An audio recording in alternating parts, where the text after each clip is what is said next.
שלום עלינו ועל כל ישראל, ואמרו אמן.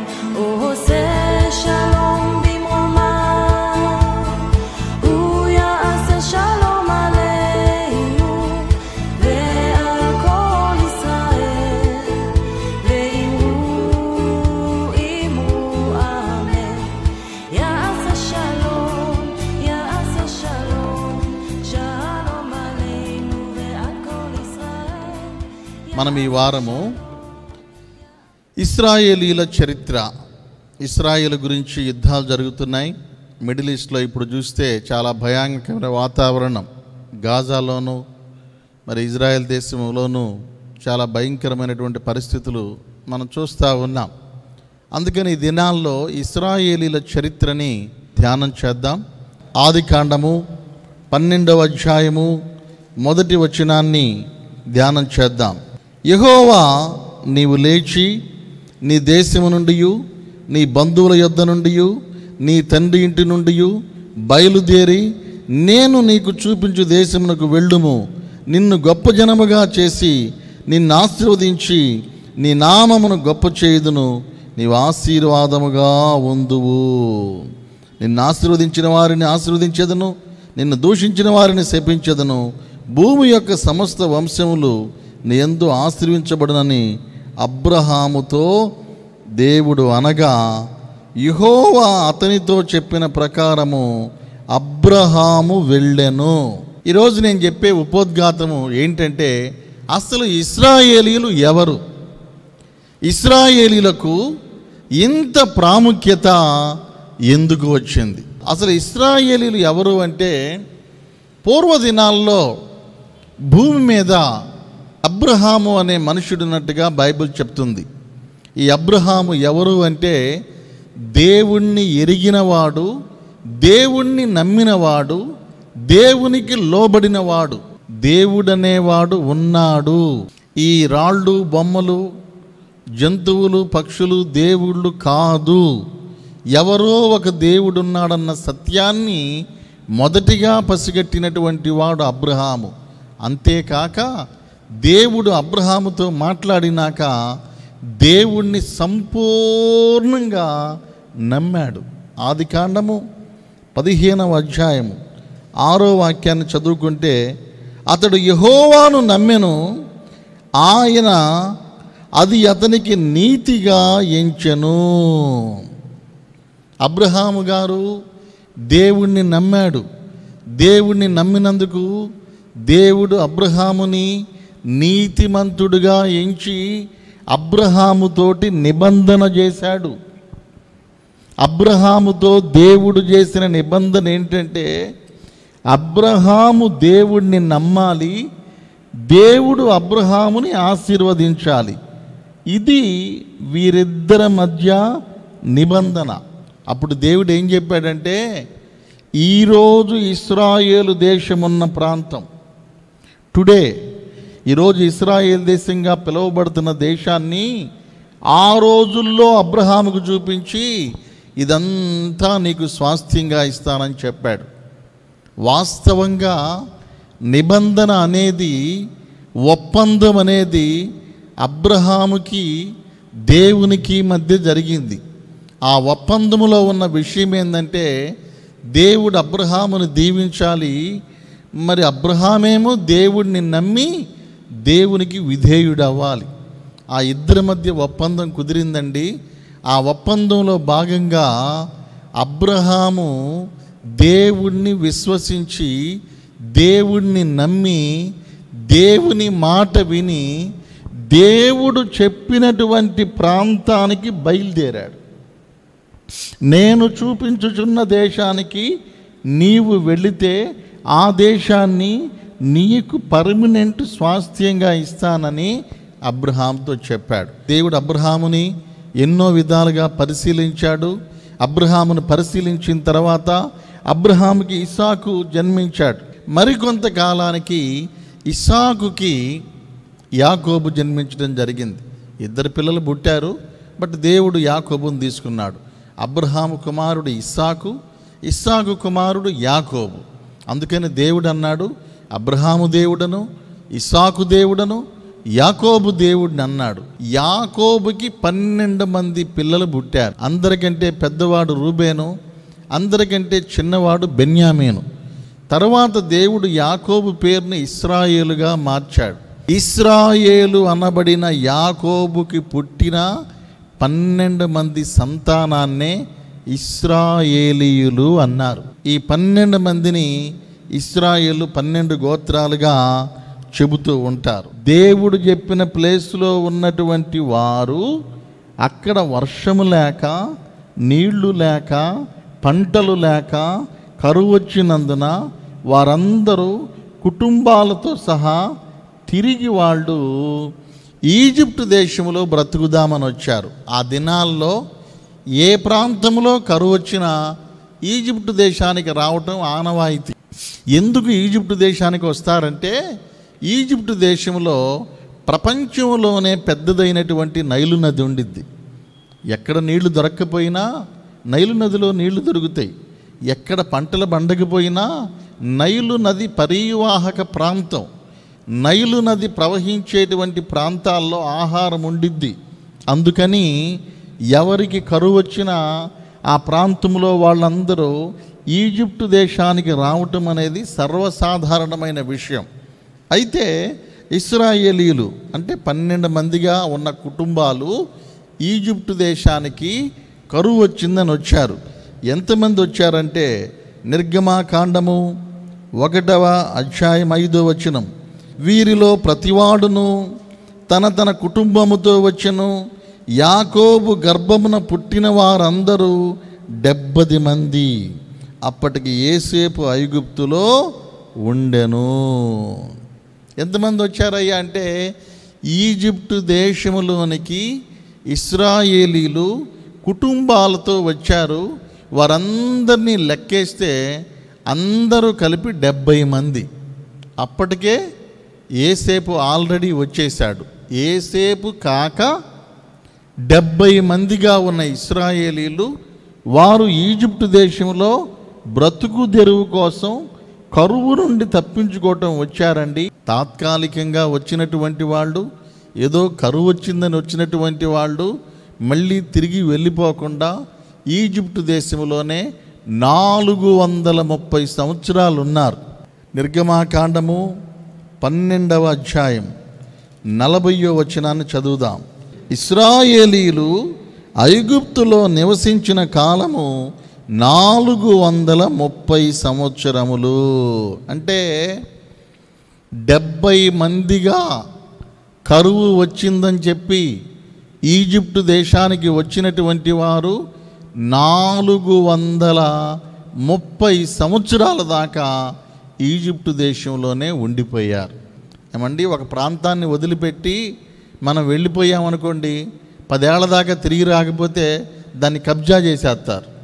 50 ఏళ్ళ దాకా రాకపోతే అది ఉండదు. 100 ఏళ్ళు అంటే ఎవరో తెలియదు అసలు. వీళ్ళ ప్రాంతాలు వదిలిపెట్టి, వీళ్ళ స్వస్థలాలు వదిలిపెట్టి, దేవుడు చూపించిన ప్రాంతాన్ని వదిలిపెట్టి వీళ్ళు 430 ఏళ్ళు అయింది. మరి 430 ఏళ్ళు ఆ ప్లేస్ ఖాళీగా ఉండిద్దంటే లేదు. ఇశ్రాయేలీలు వచ్చినాక ఆ ప్రాంతమంతా 32 జాతుల ప్రజలు విస్తరించారు. ఆ ప్రాంతాలను ఆక్రమించుకొని డెవలప్ అయిపోయారు. కొంతమంది ఇళ్ళు కట్టుకున్నారు, కొంతమంది పట్టణాలు కట్టుకున్నారు, అన్నీ చక్కగా స్ట్రాంగ్గా బిల్డప్ చేసుకున్నారు. వీళ్ళేమో వదిలిపెట్టొచ్చి ఎన్నాళ్ళు అవుతుంది? 430 ఏళ్ళు అవుతుంది. 430 ఏళ్ళు అయ్యేసరికి అక్కడ ప్లేస్ ఫుల్ అయిపోయింది. వాస్తవంగా దేవుడు వీళ్ళకి ఇచ్చాడు ఆ ప్లేసు. ఇప్పుడు ఇజ్రాయేల్ ప్రాంతంలో ప్రాబ్లం అర్థం కావడం కోసం మీకు ఇది చెబుతున్నా. అబ్రహాం గారి టైంలోనే ఆ భూభాగాన్ని దేవుడు ఇశ్రాయేలీయులకి ఇచ్చేశాడు. 430 ఏళ్ళు ఉన్న తర్వాత దేవుడు మోషే అనే ప్రవక్తని పంపించి అన్నాడు, మీ తండ్రి అయిన అబ్రహాముకి నేను ఇచ్చాను కదా 430 ఏళ్ల కిందట. మీరు ఆ ప్లేస్ను వదిలిపెట్టి వచ్చారు. మీరు తిరిగి ఆ ప్రాంతానికి వెళ్ళమని దేవుడు చెప్పినప్పుడు ఇశ్రాయేలీలందరూ బయలుదేరి ఆ ప్రాంతానికి వెళ్ళటానికి రెడీ అయ్యారు. ఆ రోజుల్లో ఇశ్రాయేలీల జనాభా 6 లక్షలని బైబిల్ చెబుతుంది. ఈ 6 లక్షల మంది బయలుదేరి ప్రయాణమయ్యి వాళ్ళు తిరిగి వాళ్ళు విడిచిపెట్టి వచ్చినటువంటి ప్రాంతానికి బయలుదేరారు. మరి ఆ ప్రాంతం ఏమైనా ఖాళీగా ఉందా అంటే 430 ఏళ్ళ నాడు విడిచిపెట్టి వస్తే ఖాళీగా ఎందుకు ఉండిద్ది? దేవుడు అంటాడు, నేను ఆల్రెడీ మీ తండ్రికి అంటే మీ పితరుడైన అబ్రహాంకి ఆ ప్లేస్ ఇచ్చా, అది మీదే, పోయి మీరు ఆక్రమించుకోండి అని చెప్పాడు. మరి 430 ఏళ్ళ నుండి సెటిల్ అయిన వాళ్ళ పరిస్థితి ఏంటి? ఈ ఇశ్రాయేలీలు ఎవరో, వీళ్ళు ఎక్కడికి పోయారో, ఈ స్థలాలు ఎవరియో అర్థం కాక ఆల్రెడీ అక్కడ ఉన్నవాళ్ళు కొన్ని తరతరాలు అయిపోయింది. 430 ఏళ్ళ తర్వాత దేవుడు అంటున్నాడు, మీ తండ్రి అయిన అబ్రహాంకి ఆ ప్లేస్ ఇచ్చా, నేను మీ తండ్రితోటి వాగ్దానం చేశాను, అదే వాగ్దాన భూమి, ఆ భూమి మీదే, మీరు అనవసరంగా వదిలిపెట్టి వచ్చారు, తిరిగి మీరు అక్కడికి వెళ్ళండి, ఆడున్నటువంటి సెటిలర్స్ని, ఆడ ఆల్రెడీ సెటిల్ అయిపోయిన వాళ్ళని యుద్ధం చేసి మీది కాబట్టి వాళ్ళని తరిమి ఖాళీ చేపించి మీరు వెళ్ళి ఆడుండమన్నాడు. మోషే నాయకత్వంలో ఇశ్రాయేలీలు 6 లక్షల మంది బయలుదేరారు. ఇశ్రాయేలీలకి మోషే నాయకుడిగా ఉన్నాడు. మోషేకి యెహోషువ సహకారిగా అసిస్టెంట్గా ఉన్నాడు. వీళ్ళందరూ కలిసి ఈజిప్ట్ దేశాన్ని విడిచిపెట్టి ఈ 6 లక్షల మంది దేవుడు అబ్రహాముకి వాగ్దానము చేసినటువంటి ప్రాంతాన్ని స్వాధీనం చేసుకోవటానికి బయలుదేరి వచ్చారు. వాళ్ళు బయలుదేరి వచ్చేటప్పుడు దేవుడు సీనాయి పర్వతం దగ్గర వాళ్ళని ఆపాడు. నిర్గమాకాండము 31వ అధ్యాయము 18వ వచనాన్ని చదువుకుందాం. 31వ అధ్యాయం 18వ వచనం. మరియు ఆయన సీనాయి కొండ మీద మోషేతో మాటలాడుట చాలించిన తరువాత ఆయన తన శాసనములు గల 2 పలకలను, అనగా దేవుని వ్రేలుతో వ్రాయబడిన రాతి పలకలను మోషేకు ఇచ్చెను. దేవుడు ఏం చేశాడంటే, సీనాయి పర్వతం దగ్గర వచ్చిన తర్వాత సీనాయి పర్వతానికి మోషేని రమ్మని, ఆ సీనాయి పర్వతం మోషే వచ్చిన తర్వాత ఆ సీనాయి పర్వతం మీద దేవుడు మోషేకు 2 రాతి పలకలు ఇచ్చాడు. ఆ 2 రాతి పలకలు ఏంటంటే దేవుని వ్రేలితో రాయబడినటువంటి ఆజ్ఞలు. 2 రాతి పలకలు ఉన్నాయి. ఒకదాని మీద కొన్ని ఆజ్ఞలు, మరొక దాని మీద కొన్ని ఆజ్ఞలు, 10 ఆజ్ఞలు అంటారు. ఈ 10 ఆజ్ఞలు ఉన్నటువంటి పలకలను దేవుడు మోషేకు ఇచ్చాడు. దీనినే ధర్మశాస్త్రము, లా ఆఫ్ మోజెస్, మోషే ధర్మశాస్త్రమని ఆ రోజు నుండి ఈ రోజు వరకు కూడా ఇశ్రాయేలీలు భద్రంగా దాచిపెట్టుకుంటారు. దీనినే హెబ్రీ భాషలో తోరా అంటారన్నమాట.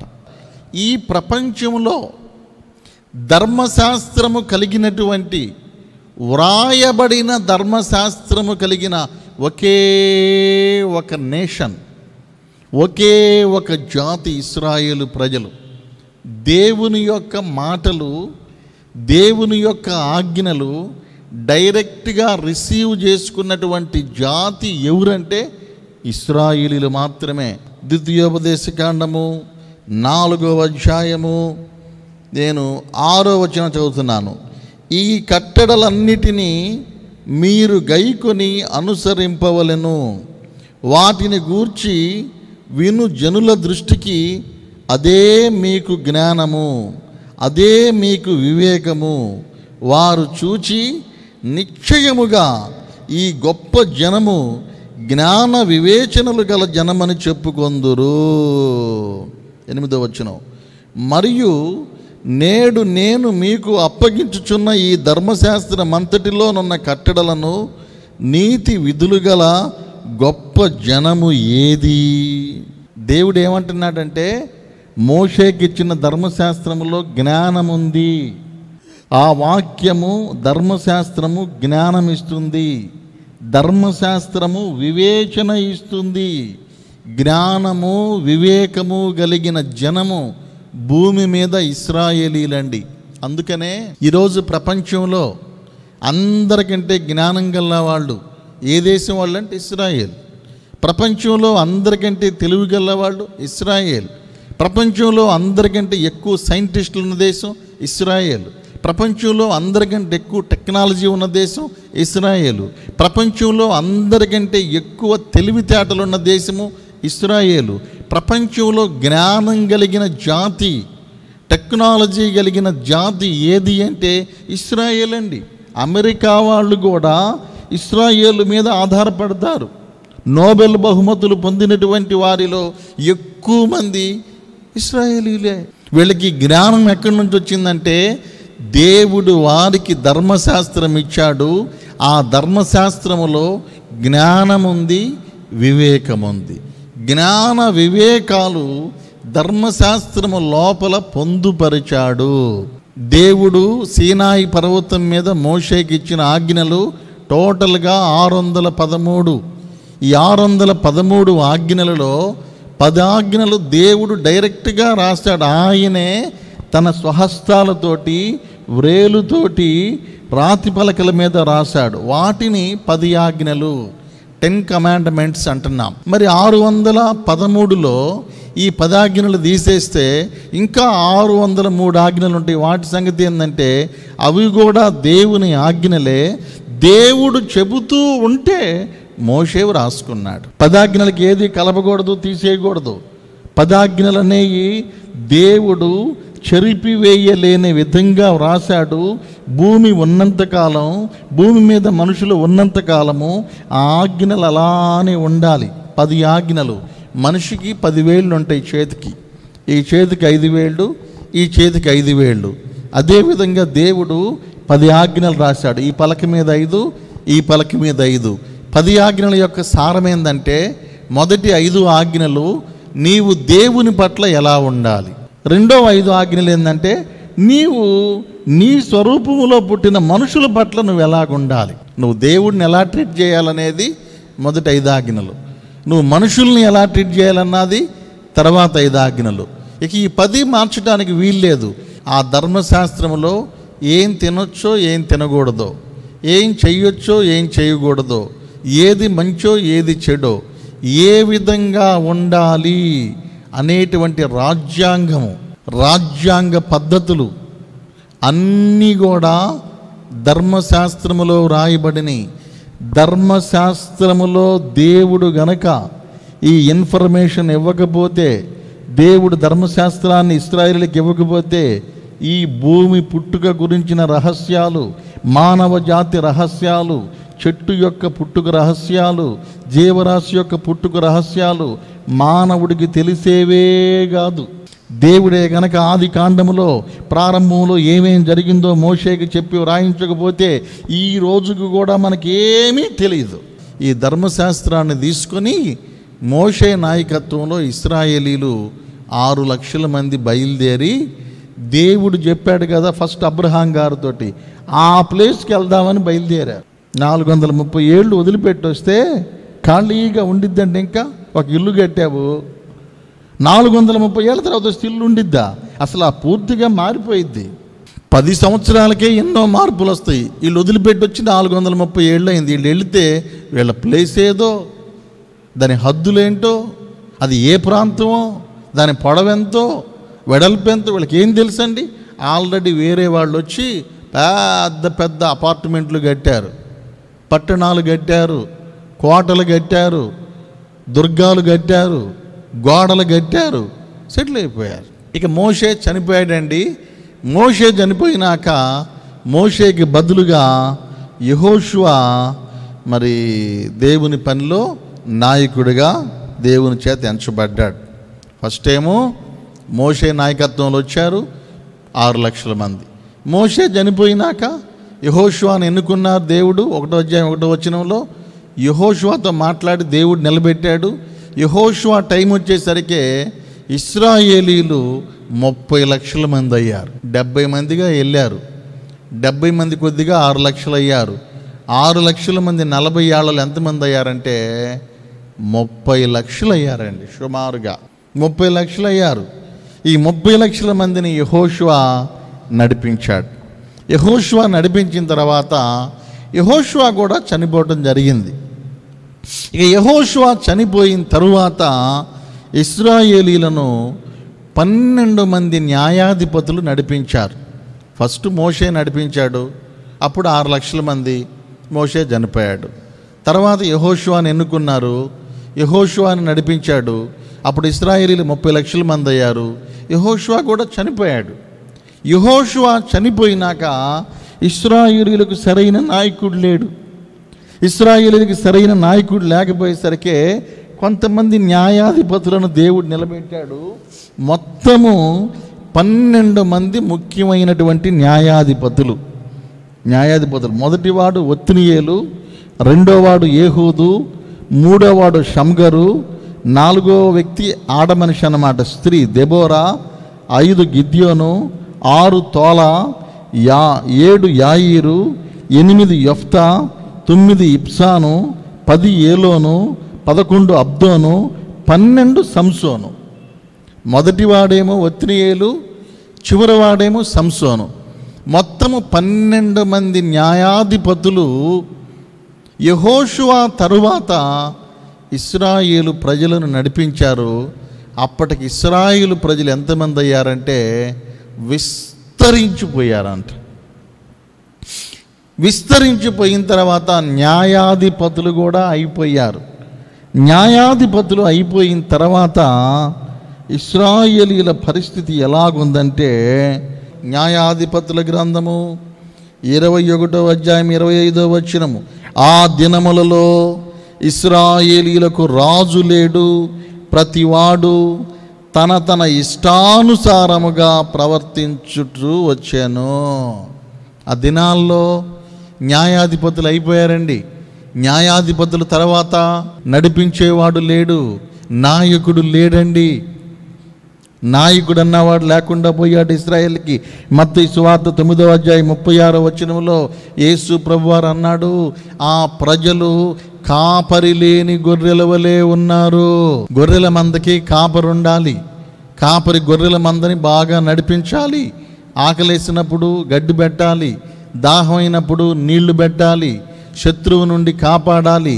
కాపరి గనక ఉంటే గొర్రెలు బాగుంటాయి. కాపరి సరిగా లేకపోతే గొర్రెలు ఇష్టం వచ్చినట్టుగా తిరుగుతాయి. ఇశ్రాయేలీల పరిస్థితి ఏమైందంటే ప్రతివాడు తన ఇష్టానుసారంగా తిరుగుతున్నాడు. అడిగేవాడు లేడు, చెప్పేవాడు లేడు, కంట్రోల్ చేసేవాడు లేడు. ఎవడిష్టం వాడిది.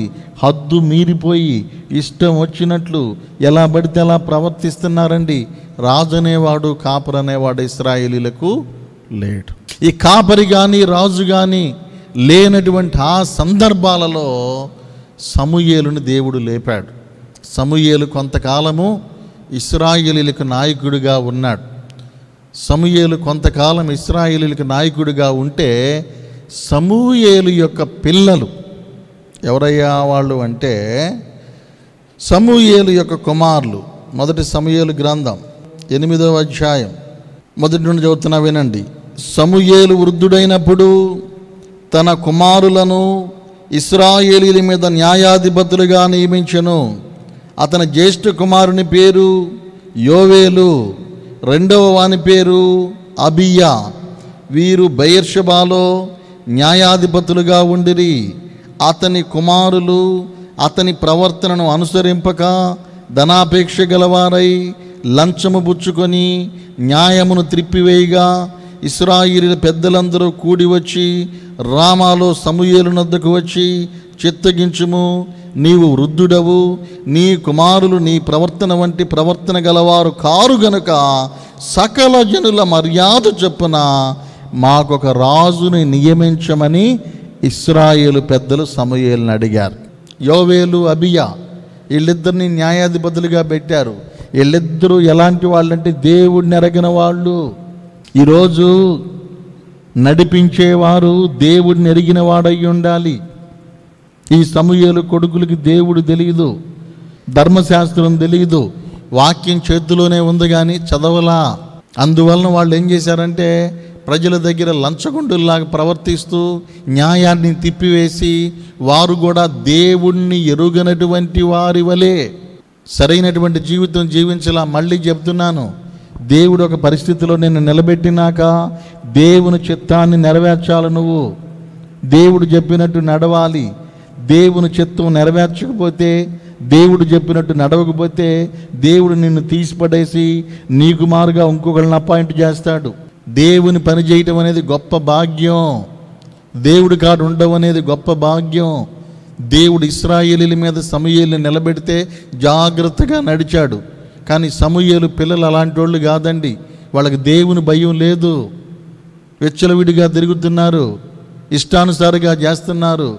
ప్రజల అసంతృప్తితోటి సమూయేలు దగ్గరికి వచ్చి అంటారు, నీ పిల్లలు నీ వంటి వారు గారు. నీ పిల్లలు ఉన్నారే, నీలాంటి వాళ్ళు కాదోళ్ళు. నీ పిల్లలు నీలాంటి వాళ్ళుగా ఉండాలి. దేవుడు ఆదామును చేశాడు. ఎలా చేశాడు? ఆయన ఎలా ఉంటాడో అలా ఆదామును చేశాడు. దేవుడు తన స్వరూపము తన పోలిక చొప్పున చేశాడు. నీవు కూడా నీ పిల్లలకు నీ స్వరూపాన్ని ఇచ్చావు కానీ నీ స్వభావాన్ని ఇచ్చావా? మన స్వభావం రావాలి. సమూయేలు మంచోడే కానీ సమూయేలు యొక్క పిల్లలు సమూయేలు లాంటి వారు కారు గనుక ఇశ్రాయేలు పెద్దలందరూ వచ్చి సమూయేలుకి కంప్లైంట్ చేశారు. ఏమండి సమూయేలు గారు, ఇప్పుడు దాకా బాగానే జరిగింది. నీ పిల్లలు వాక్యం తెలిసిన వాళ్ళు కాదు, నీ పిల్లలు ధర్మశాస్త్రం తెలిసిన వాళ్ళు కాదు, నీ పిల్లలకి భక్తి అనేది అబ్బలేదు, కాబట్టి వాళ్ళతో మేము పడలేము. అందరిలాగానే అన్ని దేశాలకు ఎవరొకరు రాజు ఉంటున్నారు కదా, అలాగే మాకు కూడా ఒక రాజును పెట్టు. ప్రతి దేశానికి రాజు ఉన్నాడు, అట్లానే ఒక రాజును పెట్టు మాకు కూడా అని అన్నప్పుడు తప్పనిసరి పరిస్థితుల్లో ఇశ్రాయేలీల మీద సౌలుని రాజుగా నియమించడం జరిగింది. ఇది ఇశ్రాయేలీల రాజుల చరిత్ర ఇక్కడి నుండి స్టార్ట్ అయింది. మొట్టమొదటి రాజు సౌలు అన్నమాట. కనుక ఇశ్రాయేలీల గురించినటువంటి ఇది క్లుప్త హిస్టరీ. ఇశ్రాయేలీని దేవుడు ఎలా డెవలప్ చేశాడో, ఇశ్రాయేలీని ఎలా నడిపించాడో, ఇది ఇశ్రాయేలీల గురించిన ఒక ఉపోద్ఘాతం అన్నమాట. దేవుడు ఆశీర్వదించే దేవుడు అండి. 70 మందిని లక్షల మందిగా చేసిన దేవుడు నిన్ను కూడా చేయగలడు. అరణ్యం అడ్డొచ్చినప్పుడు అరణ్యంలో దేవుడు ఇశ్రాయేలీలను పగలు ఎండ దెబ్బ తగలకుండా, రాత్రి వెన్నుల దెబ్బ తగలకుండా, రోగం రాకుండా, కాళ్ళు వాయకుండా, బట్టలు మాయకుండా క్షేమంగా పక్షి తన రెక్కల మీద బిడ్డను తెచ్చినట్టుగా తెచ్చాడు. అలాంటి దేవుడు మనకున్నాడు. నువ్వు ఈరోజు దిగులు పడక్కర్లా. ఇశ్రాయేలు దేవుడు శక్తి గలవాడు. ఇశ్రాయేలు దేవుడు నిన్ను కాపాడేవాడు. ఇశ్రాయేలు దేవుడు నీకు సమాధానం ఇచ్చేవాడు. ఇశ్రాయేలు దేవుడు నీకు ఎండ దెబ్బ తగలనీయుడు. ఇశ్రాయేలు దేవుడు రాత్రి వేళ వెన్నెల దెబ్బ నీకు తగలనీయుడు. నీకు జలుబు కూడా చేయకుండా, జ్వరం కూడా రాకుండా, బలహీనతలు రాకుండా ఆయన నిన్ను కాపాడి క్షేమంగా నడిపించగలడు. ఎప్పుడు? నువ్వు ఆయన మాట విన్నప్పుడు. కనుక మీరందరూ కూడా దేవుని మాట వినండి. ఇశ్రాయేలీలను దీవించిన దేవుడు మనందరినీ కూడా దీవించునుగాక.